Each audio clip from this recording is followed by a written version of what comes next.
Hola, ¿qué tal? Bienvenidos. Esto es Semana. Nos conectamos una vez más con ustedes para hablar, por supuesto, de la noticia de la que todo el mundo pues, tiene los ojos puestos. Lo que está ocurriendo en Ucrania, esta guerra que se ha desatado por la invasión rusa. Y escuchábamos hace un par de horas a la vicepresidenta y canciller Marta Lucía Ramírez ante la ONU, fijando la posición de Colombia frente a esta situación que está ocurriendo en Europa. Y tenemos a esta hora una invitada, estamos hablando de María Emma Mejía, exministra de Relaciones Exteriores y además quien fue representante permanente de Colombia ante las Naciones Unidas. Doctora María Emma, bienvenida a Semana, ¿cómo está? Muy bien, gracias Diego por esta invitación.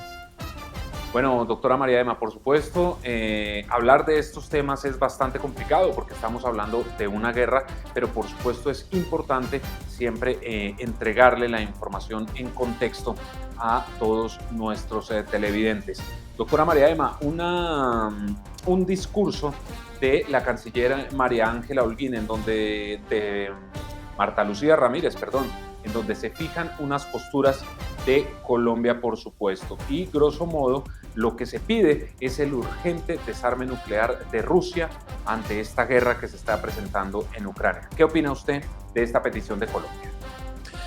Más que importante, es significativo. Primero que vaya la propia vicepresidenta canciller, creo que es de las pocas países que ha enviado pues a un canciller a presentar este discurso, entonces eso le da como un toque político de nuestro compromiso. Y segundo, Colombia siempre ha estado comprometida con el desarme nuclear y esto lo ratifica una vez más. Nos unimos a la gran mayoría de países del mundo en esa demanda contra Rusia porque el conflicto parece estar intensificándose en la medida en que las sanciones se van intensificando. El corte hoy del envío del reconocimiento a las empresas petroleras europeas, o sea, un golpe contra ellos mismos es muy valeroso y se ve por primera vez uno a OTAN y unos países, potencias occidentales, inclusive buena parte de nuestra región, apoyando esas sanciones y apoyando decididamente el derecho internacional que Rusia rompió, tal vez como no lo habíamos hecho desde tal vez hace 80 años, cuando la Segunda Guerra Mundial. No estábamos viviendo a puertas de una tercera guerra mundial como estamos ahora. Claro, es que lo que usted dice, doctora María, además es muy cierto, porque estamos como en una bomba de tiempo en donde en cualquier momento cualquier detonante podría estallar esa tercera guerra mundial.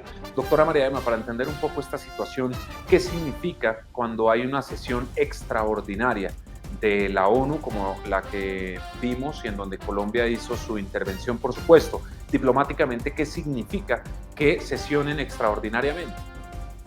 Es interesante, Diego, porque las situaciones de seguridad y paz se discuten mayoritariamente, deben estar en el Consejo de Seguridad, que es lo que pasó el viernes, que es ese foro de 15 países, 5 permanentes que tienen poder de veto, entre ellos Rusia, por supuesto, y los demás, América Latina tiene 2 puestos ahí, pero claro, como se presentó una resolución sancionatoria contra Rusia, pues Rusia se opuso radicalmente a aceptarla y la vetó. Entonces Estados Unidos, de forma muy inteligente, decidió convocar la Asamblea General. ¿Qué peso tiene? Por lo menos un peso, una sanción política. Vamos a medir ahí en esas 193 naciones, es como una especie de encuesta. Vamos a medir el mundo, cómo está, quién es a favor, quién es en contra y quiénes se abstienen. Este es el segundo día que estamos sesionando y probablemente haya 2 más para que los 193 puedan intervenir, pero lo único que pasa en la Asamblea es que es una especie de sanción política, pero no puede hacer una resolución vinculante, porque el único desde la Carta de Naciones Unidas autorizado para imponer sanciones, castigos, realmente enviar, bordear con cascos azules, tener mayor apoyo humanitario, es el Consejo de Seguridad. Pero sí será interesante ver quiénes sí y quiénes no acompañar cómo se vive el mundo hoy. América Latina ya lo sabemos. Tenemos 4 países que van a votar en favor de Rusia. Por supuesto, nuestro vecino Venezuela, Cuba, Claro. Nicaragua y Bolivia se unió a ese trío histórico, dijéramos, que siempre votaba en favor de Rusia. Así que no es una buena señal, pero vamos a ver cuántos más en otras naciones del mundo, cómo van a votar y quiénes se abstienen. Y eso yo creo que es un simbolismo importante, el hecho de que se haya convocado esta asamblea y que vamos a hacer este exit poll, dijéramos, a ver quién está con quién. Ya voy a preguntarle por ese tema de Cuba, Venezuela, Nicaragua y ahora Bolivia, porque allí también hay otro tema importante. Pero, doctora María de Mamir, en el discurso o en uno de los fragmentos de la canciller Marta Lucía Ramírez habla de las violaciones de derechos humanos. Durante esta guerra, y los 7 días, se han presentado o se han denunciado mejor violaciones de los derechos humanos, ataques a civiles, un gran número de personas que han muerto, otras miles que han resultado heridas y, como usted lo decía ahora, unas denuncias de violaciones de derechos humanos que no se veían desde 1945, cuando terminó la Segunda Guerra Mundial. Totalmente, totalmente. Es sin precedentes, por ejemplo, que países como Finlandia o Suecia o la propia Suiza, que han sido siempre neutrales, participen. Entonces yo creo que esto está produciendo una unidad de Occidente sin precedentes. ¿Cómo se desarrollará en Rusia? ¿Será que los rusos reaccionan? Porque lo que sí evidenció es lo que se decía al oído, que era Putin es el que maneja, el dueño y señor de Rusia, allá nadie alza la voz distinto a él, y eso lo pudimos comprobar. Por eso es que la reunión de ayer, que va a seguir, la diplomática, pues uno no tiene mucho fe en que se decida nada ahí, porque él es el único que toma decisiones y lo ha dejado clarísimo en este momento. Los derechos humanos y el consejo de hoy, el momento en el cual, no sé si ustedes vieron esas imágenes, pero el momento en el cual se para todos los delegados, toda la delegación del Consejo de Derechos Humanos en Ginebra, en la comisión que estaba sesionando también, y apenas empezó a hablar el canciller ruso Lavrov, todo el auditorio y todos los países se retiraron en un gesto, por supuesto, como yo no había visto nunca, de desapego y de rechazo al canciller Lavrov. Entonces creo que derechos humanos va a ser un tema fundamental. Más de 600.000 refugiados o personas que ya pasaron a Polonia mayoritariamente, o a Latvia o a otros países, y yo creo que en ese sentido el discurso del presidente Zelensky hoy, que hizo llorar al traductor ante el Parlamento Europeo, hizo que todos se pararan, como tampoco sucede nunca en un parlamento tan grande como ese, casi 400 miembros de ese parlamento, y se pararon todos, un standing ovation que se llama, a darle un aplauso al presidente Zelensky, a cómo ha manejado esa crítica. Un hombre de 44 años, comediante, actuó precisamente como presidente, hizo una película, entonces, y lleva muy poco tiempo. Sin embargo, tiene una valentía como la de los ucranianos. Les ha costado mucho, han sido invadidos muchas veces, y creo en la historia, así que su valentía la están demostrando nuevamente. Y que uno podría pensar, doctora María Emma, que los cálculos de Vladimir Putin es que esta invasión iba a ser cuestión de máximo 3 días, porque uno creería que jamás se imaginó justamente esa resistencia del presidente de Ucrania. Es decir, lo sencillo era que hubiera tomado un avión y hubiera salido de Ucrania, pero ha ocurrido todo lo contrario. Totalmente, totalmente. Yo creo que aquí hay ganadores claros. Hasta ahora el presidente Biden le había ido tan mal en la salida de Afganistán y estaba atravesando un momento muy difícil en el Congreso. Vamos a ver esta noche en su discurso, su primer discurso frente al Estado de la Nación en el Congreso Pleno de los Estados Unidos, Cámara Alta, Cámara Baja, cómo le va. Pero creo que hubo un cambio y los republicanos no van a poder irse en su contra, porque ha manejado y liderado a las potencias y ha dado solidez, dijéramos, a la OTAN.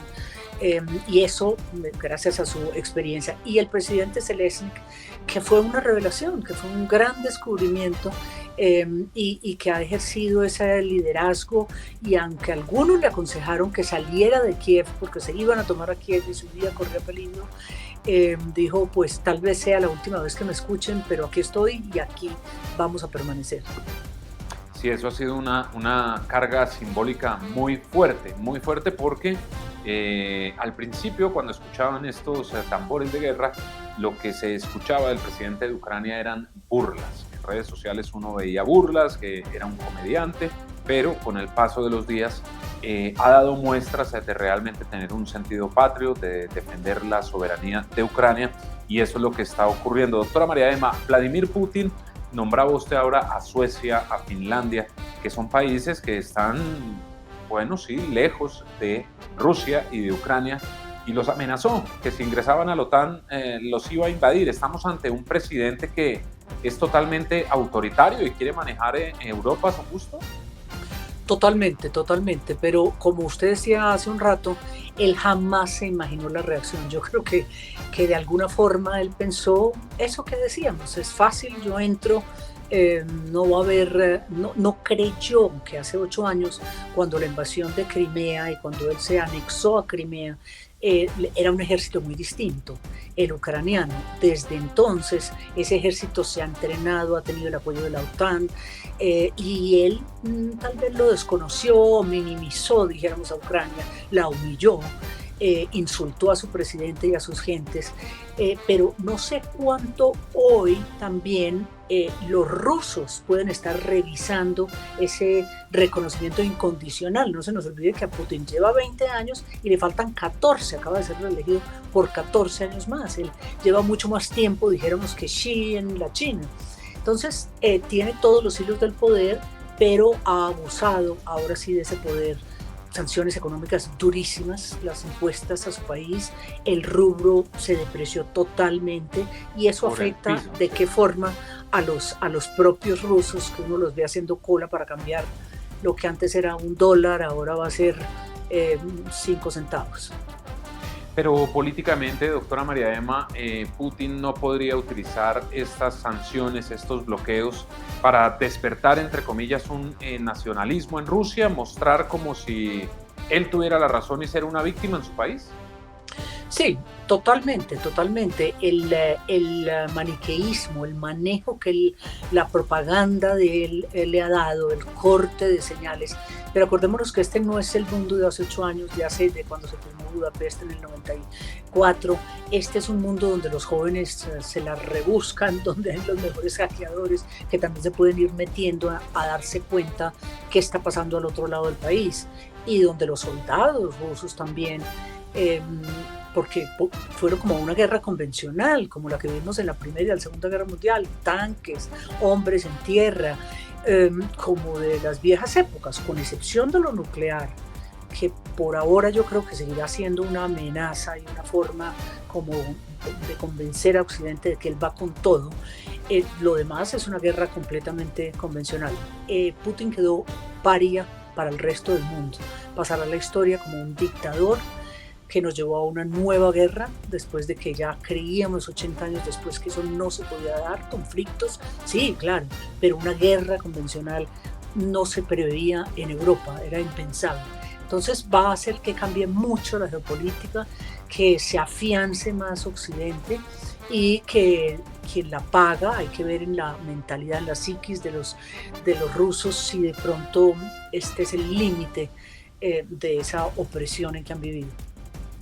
¿Cuál es el temor que podría tener Vladimir Putin de tener a un vecino fronterizo que integre la OTAN? Porque finalmente esta es una de las tantas razones por las que argumentó Putin esta intervención militar, dice él, que no es nada más que una invasión, pero él argumenta que no va a permitir que Ucrania ingrese a la OTAN. Sí, para él es básicamente el regreso al imperio, eso ha sido su mentalidad. Él viene de la KGB. A Putin le dolió muchísimo, sus biógrafos, autorizados o no, relatan cómo la entrega, dijéramos, cuando el secretario de Estado Baker en los 90 se reunió con Gorbachev y decidieron disolver la Unión Soviética sin un disparo.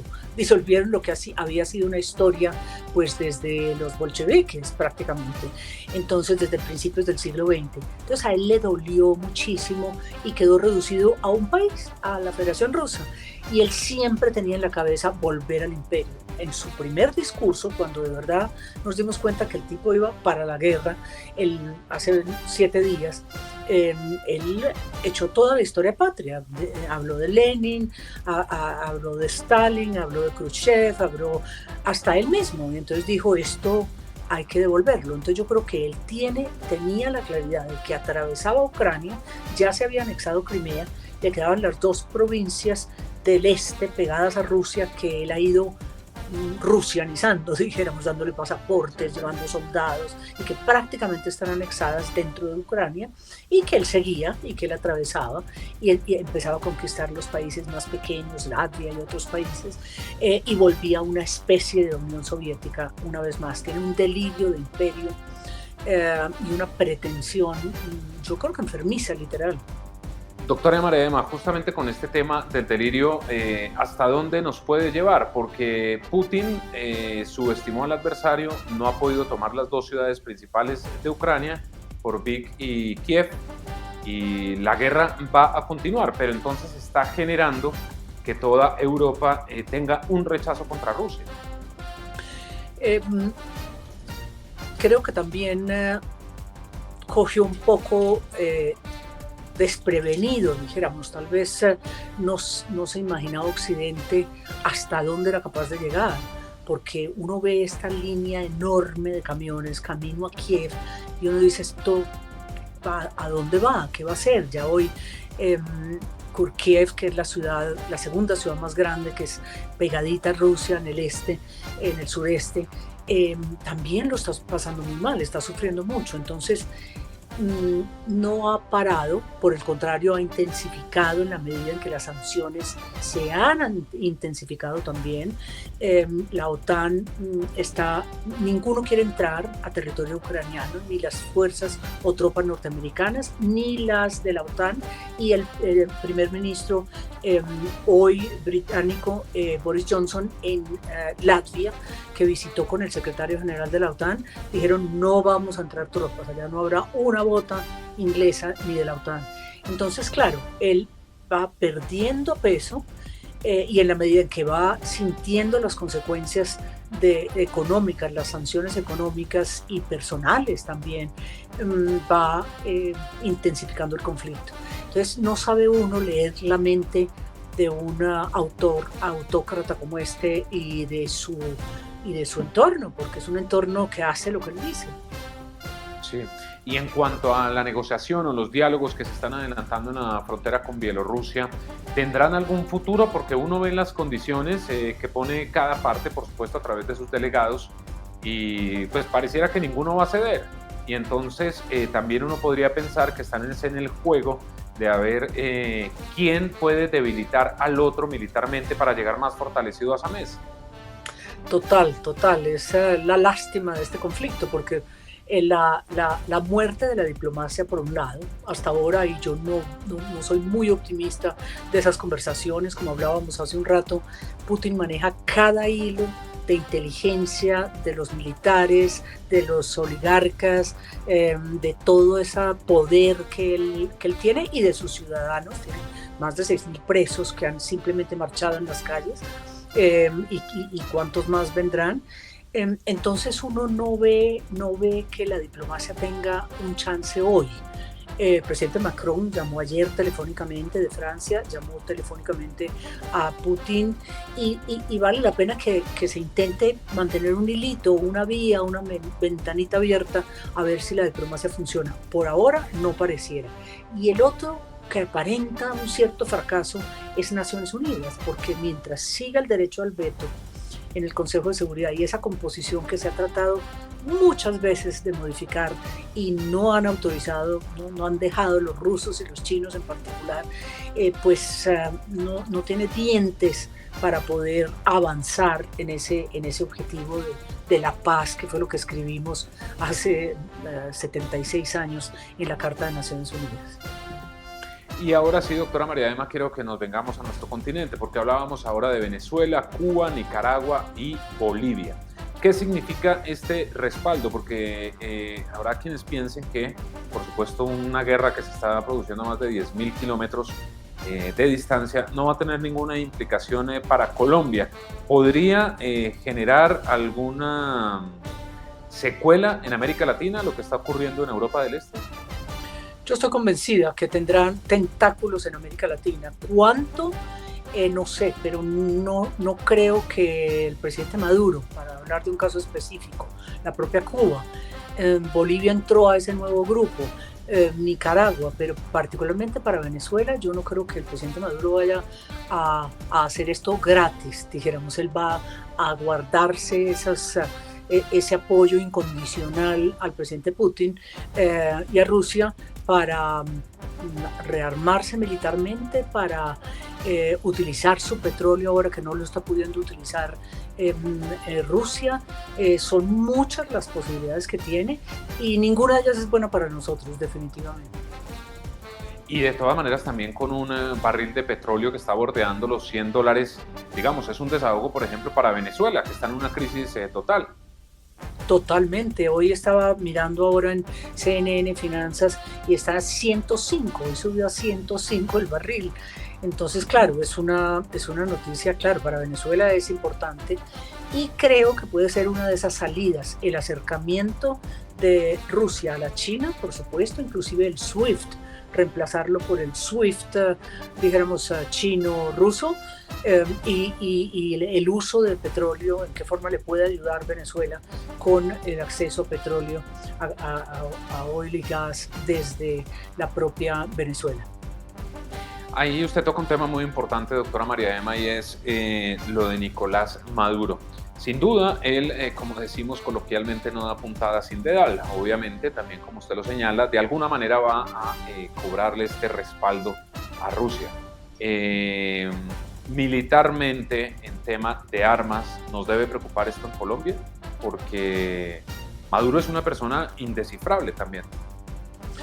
Sí, ya lo estamos viendo de alguna forma, más a muy pequeña escala, por supuesto, pero nuestra frontera es una frontera muy caliente, es una frontera donde hemos tenido algunos roces militares o inclusive de artillería o inclusive aéreos, pero a muy pequeña escala. Claro, en la medida en que se fortalezca militarmente con equipos más modernos, nos va a afectar directamente. Eso tiene casi que nombre propio, porque uno dice, bueno, ¿para qué se está armando o para qué quiere ese intercambio con Putin a cambio de su apoyo, si no es para fortalecerse militarmente? Y bueno, como lleva en el poder el tiempo que lleva, tanto el chavismo como Maduro. Entonces es peligroso en ese sentido y Colombia tiene que estar alerta a las consecuencias, ¿no? Desde todo punto de vista. Armamos un buen bloque ante la Asamblea General con los 2 delegados que tenemos, miembros no permanentes del Consejo de Seguridad también, Brasil y México, y con esas 4 excepciones de los que no apoyan la estrategia América Latina y el Caribe también están bastante unidos. Y esta tarde o mañana sabremos ese resultado final, ese exit poll, dijéramos, de las naciones del mundo, de las 193 naciones del mundo, que creo que nunca se había hecho, pues solo se ha hecho 10 veces en la historia de Naciones Unidas en los 76 años, convocar esta asamblea extraordinaria, y nos servirá de termómetro de qué tan desprestigiado, qué tan paria quedó Putin ante el mundo.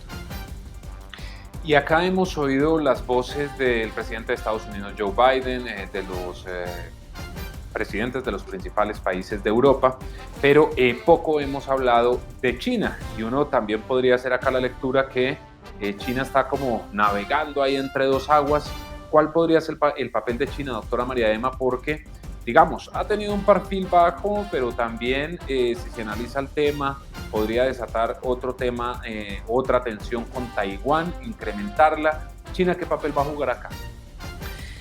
Muy importante es su papel. Hasta ahora, para sorpresa de muchos internacionalistas y diplomáticos, ha tenido una posición más bien baja, no se ha pronunciado muy fuertemente, no ha hablado de invasión en el momento en que la mayoría de los países del mundo hablaron de que lo que iba a hacer estaba haciendo Putin era una invasión, no lo quiso reconocer como invasión, se abstuvo en el Consejo de Seguridad, entonces no hubo un voto, dijéramos, de veto, al igual que Rusia, y sabe a la final, en el pragmatismo de Xi también, que le conviene, porque económicamente de quién va a depender Rusia si no es de China.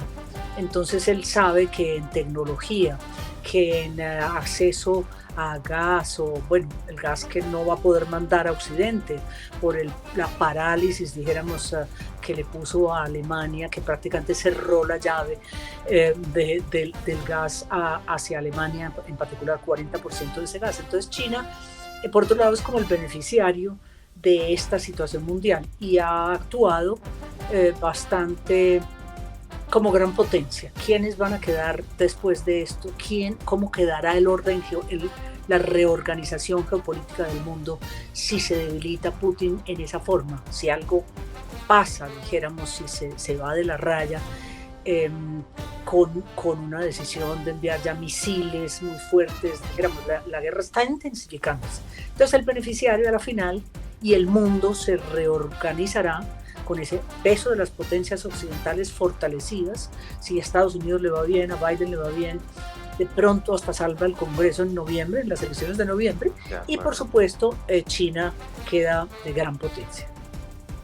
Y finalmente, doctora María Emma, la más reciente portada de la revista Semana, por supuesto, era una fotografía de Joe Biden, de Vladimir Putin, y la pregunta si habría una tercera guerra mundial. En este momento tenemos todos los elementos para hablar de una posible tercera guerra mundial, y se lo pregunto porque la OTAN ya está claro, no va a intervenir en Ucrania, no va a ingresar a ese territorio, pero está ejerciendo, digamos, un papel defensivo en países fronterizos. Si Rusia llega a equivocarse en el destino de un misil, muy seguramente ese sería el detonante, ¿no? Sí, y el uso de armamento de los ciberataques que ha empezado a hacer, ¿no? Entonces Rusia se está moviendo en esta guerra, y claro, si hay algún error, pues puede que esa tapa y esa caja de Pandora que hoy no sabemos nos juegue una mala pasada, pero por ahora hay una decisión absoluta que creo que es lo que los pueblos de Occidente quieren también, que es que no vayan soldados de su territorio, sino que rodeemos a Ucrania y fortalezcamos aún más si se puede. Pero si se intensifica esta guerra, como parece que es el deseo y la decisión que ha tomado Putin, y solo Putin, podemos ver ya guerras como no veíamos desde hace 80 años. De acuerdo. Pues doctora María Emma Mejía, gracias por haber estado aquí en Semana, explicarnos, darnos un poco de contexto de todo lo que está ocurriendo, porque usted sabe que en medio de las guerras hay muchas razones de fondo. En este caso, bueno, estamos hablando de una decisión personal de Vladimir Putin, pero que sin duda está teniendo muchas implicaciones a nivel mundial. Doctora María, que tenga buen día. Gracias a ustedes. Y a ustedes también gracias por estar con nosotros. Recuerden que pueden entrar a www.semana.com para consultar el minuto a minuto de lo que está ocurriendo allí en Ucrania. Por tratarse de una noticia de interés mundial, el acceso es totalmente libre. Y con nosotros, pues nos podemos encontrar nuevamente a través de todas nuestras redes sociales. Que tengan buen día.